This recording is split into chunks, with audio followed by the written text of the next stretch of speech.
Hey folks, welcome back. So it's been a few weeks since the last video. There's not a lot gone on in the unit, but quite a lot's gone on with the police and insurers regarding the theft. As for the police, well, absolute waste of time. The guy who was actually in charge of the investigation closed it after 4 hours because he didn't get a response from the neighbouring property about CCTV, which is disgraceful because we found out loads of footage just by popping around and asking questions, and then we got a timeline and we even got images of the vehicle and the time that they entered the property and the time that they left, and even put it towards the council to say, can you have a look at the CCTVs around the area for the council cameras and get us a timeline, which the police didn't chase up with. So complaints gone into them. We've had some positive response from the independent committee, but it's not going to get any of our gear back. As for the insurers, they've been absolutely top drawer, to be honest. I know they get a bad press at times, but I'm quite anal about keeping receipts, so I had receipts for everything that I purchased.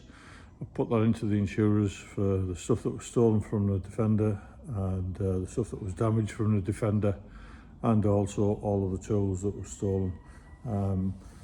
It's quite a shock when you start adding up what you've actually spent on tools, because you buy bits and pieces here and there. You don't realise the actual total values, quite astounding. And we had significant tool insurance, and it was a few £1,000s below what we actually lost. So that's one to note for next time to increase. We've beefed up the security somewhat in here, but if they want to get in, they'll get in.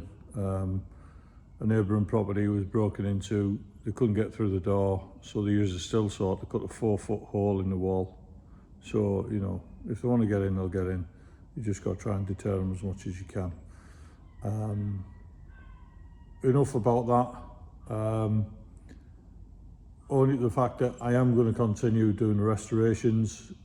I was in the mindset that I was going to just get rid of everything and not bother. But some close friends, quite a few people on the channel messaged me and just said, look,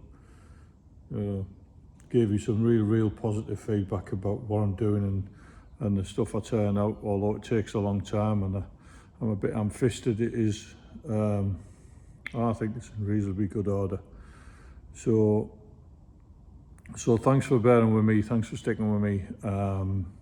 I will get a little bit on today. I will get an update on next over Christmas and New Year, which I tend to get a couple of days up here, so I tend to push stuff on. So that's my intentions. I'm drawing up a short list of what I've got to do on the Defender, and also a massive amount of bits I've got to buy to replace that were taken. So as for tools, yeah, well, I've started to recoup them. Generally, you collect them anyhow. If you like tools, you just go and buy them again, don't you? So anyway, as you can see from the front, that's the bulkhead for the Series 2 from Robert Owens. I've took it out of the crate because the crate is going back to Mr. Owens today. So once that's collected, that's another big parcel out my way. But yeah, I've got it out. It's in fabulous condition. Well, obviously it's brand new, but it's a really professional job. I'm very impressed with it. So anyway, obviously you've seen the lads BM go out for paint. That's in paint now, so that'll be painted over Christmas. That won't come back into the unit, that'll go to his house, and it'll have the new seals and be reassembled, and its final polish will be there. That'll go for its MOT and it'll be all spick and span. So there's probably a couple of days of reassembling on that, and then the final polish, which will be done by the painters. So he's quite chuffed with that. So obviously, because he's got a car in the painters, he's not got anything to do. Well, he has.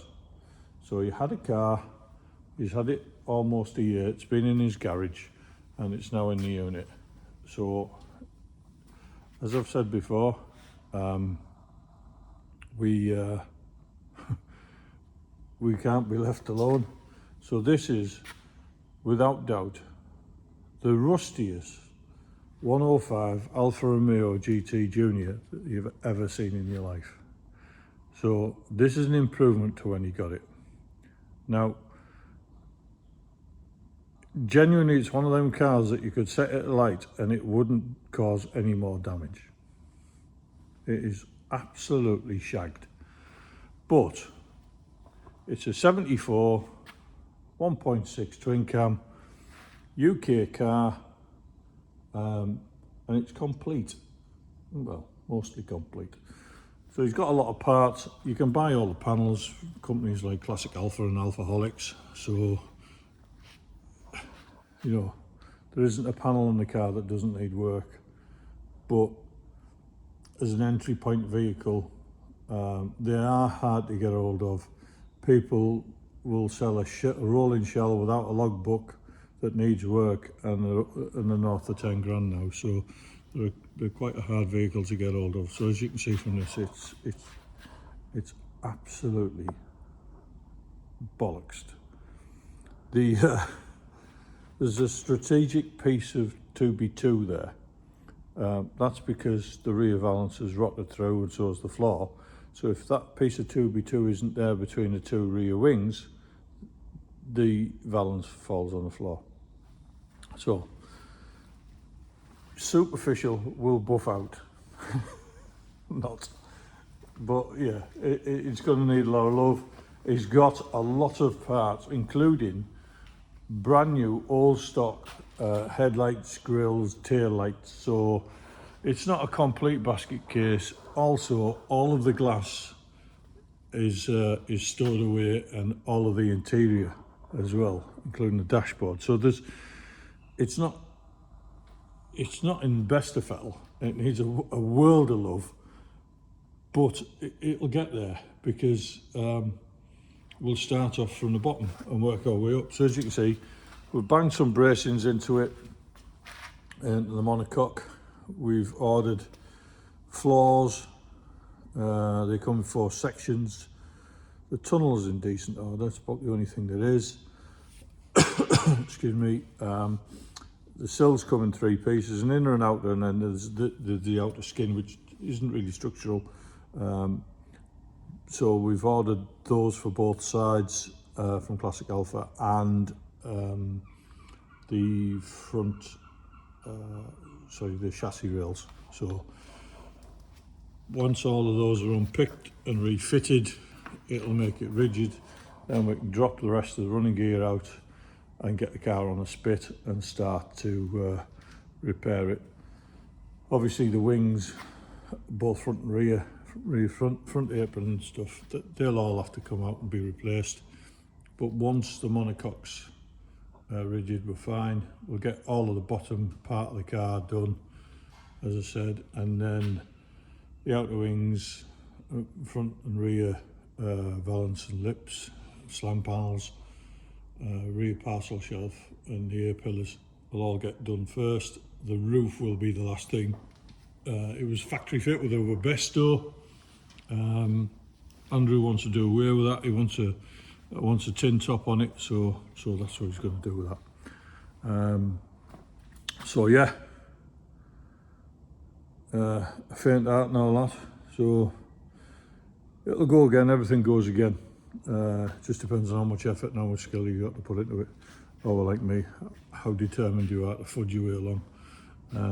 So anyway, what else I'm going to do is start to take that apart, because I need to send the gearbox and transfer back to Bowman Engineering, because it's a exchange part, and I also want to get, over Christmas, get the chassis out and put the axles and new gearbox and suspension and wheels all together, so I've got a base for that bulkhead when it's been painted.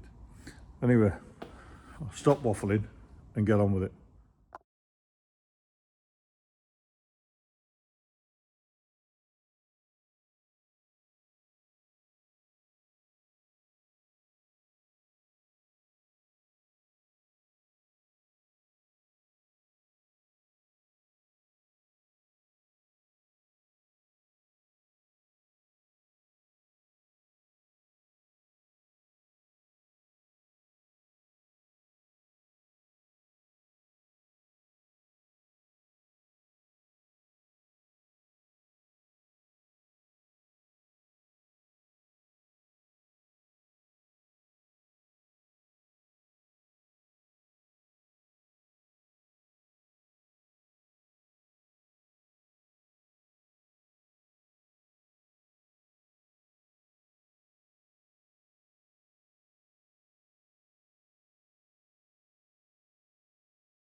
Right folks, as you can see, did quite well. Roof off, the remaining door off, rear door, side panels, they're all stowed away.